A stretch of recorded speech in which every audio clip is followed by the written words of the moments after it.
नमस्कार दोस्तों, मध्य प्रदेश शिक्षक भर्ती को लेकर एक और बड़ी अपडेट निकलकर सामने आ रही है। जैसा कि आप यहां पर देख रहे हैं, शिक्षक भर्ती में पात्रता परीक्षा से चयन होगा।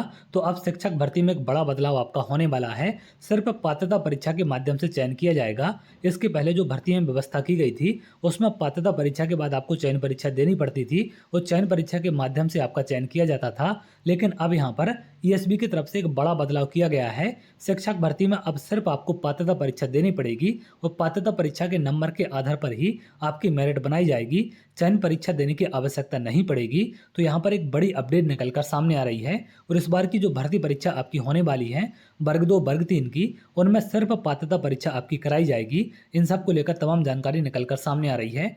आगे आप देखें, शिक्षक भर्ती अब सिर्फ पात्रता परीक्षा से होगी, चयन परीक्षा नहीं देनी पड़ेगी। तो सिर्फ पात्रता परीक्षा से आपकी शिक्षक भर्ती होने वाली है। बदलाव, मध्य प्रदेश राज्य शिक्षा विभाग ने लिया निर्णय, ईएसबी को भेजा जाएगा प्रस्ताव। तो मध्य प्रदेश शिक्षा विभाग की तरफ से एक बड़ा फैसला किया गया है। आगे आप देखें, प्रदेश में सरकारी स्कूलों में शिक्षक भर्ती प्रक्रिया में बड़े बदलाव की तैयारी है। राज्य स्कूल शिक्षा विभाग ने अब 2 अलग अलग परीक्षाओं के बजाय सिर्फ पात्रता परीक्षा के आधार पर शिक्षकों की भर्ती करने का निर्णय लिया है। इसके लिए अब चयन परीक्षा नहीं कराई जाएगी। तो जो पहले आपकी प्रक्रिया थी, सिर्फ एक ही एग्जाम के माध्यम से चयन किया जाता था, तो वही प्रक्रिया दोबारा से यहाँ पर लागू होने वाली है।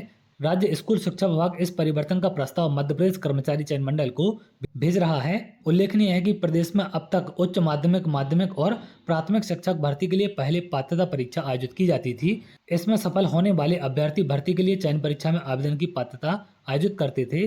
चयन परीक्षा में सफल होने के बाद ही अभ्यर्थी शिक्षक बन पाते थे। इस प्रक्रिया के कारण अभ्यर्थियों को 2 बार आवेदन करना पड़ता था और 2 अलग अलग परीक्षाओं की तैयारी भी करनी पड़ती थी। नई व्यवस्था लागू होने के बाद यह पूरी प्रक्रिया अपेक्षाकृत आसान हो जाएगी।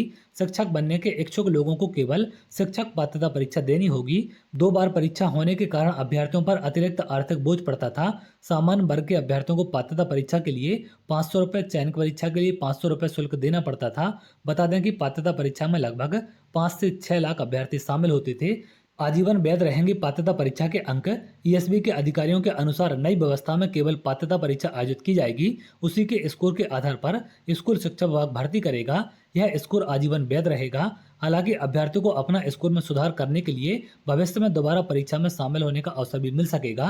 तो जिनके भी अभी पात्रता परीक्षाओं में अंक कम थे, वो अपने अंकों में सुधार कर सकते हैं। इसके लिए आगे वाली परीक्षाएं भी आप लोग दे सकते हैं, जिससे अच्छे अंकों का आपका स्कोर कार्ड बन सके। उसके आधार पर आपकी भर्ती कराई जाएगी। ऐसा नहीं है कि आपने एक बार एग्जाम दे लिया है तो जितने अंक उसमें आपके आएंगे उन्हीं के आधार पर भर्ती होगी। आप उन अंकों में सुधार करने के लिए आगे आने वाली परीक्षाएं दे सकते हैं। इससे आपका स्कोर कार्ड में सुधार हो सकता है। इस साल 30,000 पदों पर भर्ती आपकी की जानी है। स्कूल शिक्षा विभाग इस साल शिक्षकों के 30,000 पदों पर भर्ती करने वाला है। 5,000 माध्यमिक और प्राथमिक शिक्षक के पदों पर भर्ती के लिए प्रक्रिया जुलाई अगस्त में प्रस्तावित है। आखिरी भर्ती 2024 में हुई थी। तो 30,000 पदों पर यहाँ पर भर्ती होने वाली है। यहाँ पर स्कूल शिक्षा विभाग के सचिव का क्या कहना है? पात्रता परीक्षा से ही चयन सूची बनने का प्रस्ताव बनाया जा रहा है। परीक्षा के अंक आजीवन वैध रहेंगे। अभ्यर्थी चाहे तो अपने स्कोर कार्ड में सुधार के लिए दोबारा परीक्षा दे सकते हैं। तो यहाँ पर शिक्षक भर्ती में एक बड़ा बदलाव होने वाला है। जिसके पहले जो भी अभ्यर्थी वर्ग 1, वर्ग 2, वर्ग 3 की पात्रता परीक्षाएं दे चुके हैं, आपके जो भी अंक हैं वो आजीवन आपके वैलिड रहेंगे। अगर आप उसमें सुधार करना चाहते हैं तो दोबारा से एग्जाम दे सकते हैं। उसके आधार पर आपका चयन किया जाएगा। तो चलिए, आगे जो भी अपडेट होगी मैं आपको जरूर शेयर करूंगा। अगर आप ऐसी जानकारी चाहते हैं तो हमारे चैनल के साथ जुड़ सकते हैं, जिससे और भी इंपॉर्टेंट अपडेट आपको मिल सके।